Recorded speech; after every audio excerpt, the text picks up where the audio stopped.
गोड़ दबा असल बाप का बेटी हो। हाँ तो हमार मेहरारू है कि ऐसा कहती और क्या। कि असल बाप का बेटी हो हाँ तो तोसे गोड़ दबवा दे दबवा ले हो। गुस्सिया के तो हम खुनसा के कहा था असले ससुरे का दामाद हो। अच्छा तो तोर गोड़ ना दबाई। ठीक बा। हम जात हई हर जोता। हाँ अतः एक काम करी है कि लिट्टी में गोईठा लगा के लेके आइए। अरे पागल, लिट्टी में गोईठा ना, हाँ गोईठा चूल्ही में लगा के लिट्टी सेक के लेके आई। हाँ अहे हाँ आ वही पे तोरा के एगो हई का होला बैगन होला ना, हाँ ओकर चोखा बना ले आ ओहि पे एगो भड़ुआ मरचा ले ले। ठीक है। ठीक बना। सुना तुहार पतो या तू घरे रहिया आ ऐसन की एक काम करिहा कि बाल बाल लहना गैया के खियैया आ निसुआ पर बैठ के अपन भदेली खजुआइया। हे भगवान, अब तो कसम तो हम खाइए ले ली, लेकिन गोड़ दबाई तो कैसे दबाई मर किनौना से। आ कुछ तो उपाय करे के पड़ी।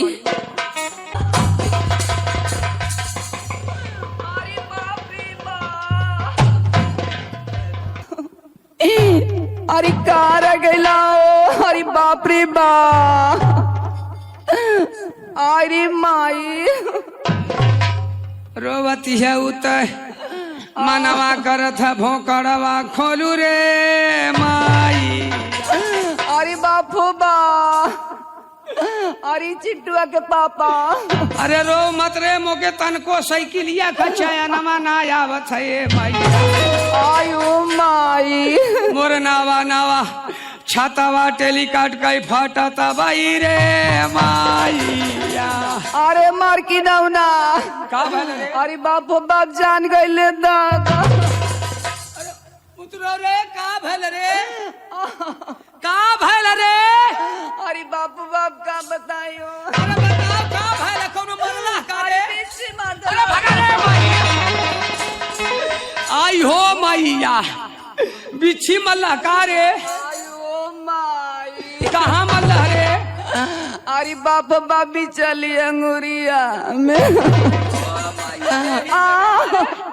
जिन चिल्लो रे माहू के कटा देवी का। आई हो अरे नतिया के बेटा जो कहाँ ले चढ़त रे? बा, कहाँ ले चढ़त? चले हो। आई हो बापा इता खड़ंजवा धैले अरे जाता बाई रे माईया। आयो माई, कहाँ ले पहुँचले? अरे आ गई। देखिए केवड़िया लेना पहुँचे रे माईया। अरे बापू बा, अरे चिल्लो मत कहाँ ले पहुँचले? अरे आ गई लो करिया। देखिए दुआरिया में न हल रे माईया। कहाँ ले पहुँचले? अरे अब के दर्द देता रखे मजाक से जाता तोरे नटे में रसगोरी। अरे देखिए अंगनमा में न हल रे, अंगना में हल जाई अरे बाप रे बाप आ गई। तो हमार कुल ना सो जाई ओ मैया। अरे रह जो रे। ए भैया केहू जान खा अरे जान खा ना जान खा रे बिच्छी कह केहू ना। अरे मर की नौना, अरे केहू ना हम अरे बिच्छी तो का जानकार ही रह जो। अरे माई हो माई। अरे रो मत रे, रोवत यही तो मन करत हम भोकाड़ खोल दे रह जो। अरे आराम ज्यादा हमके बीच मल तक मजाक सुझता करे करियावा। तोरे नसिया नसिया चढ़त है बिछिया।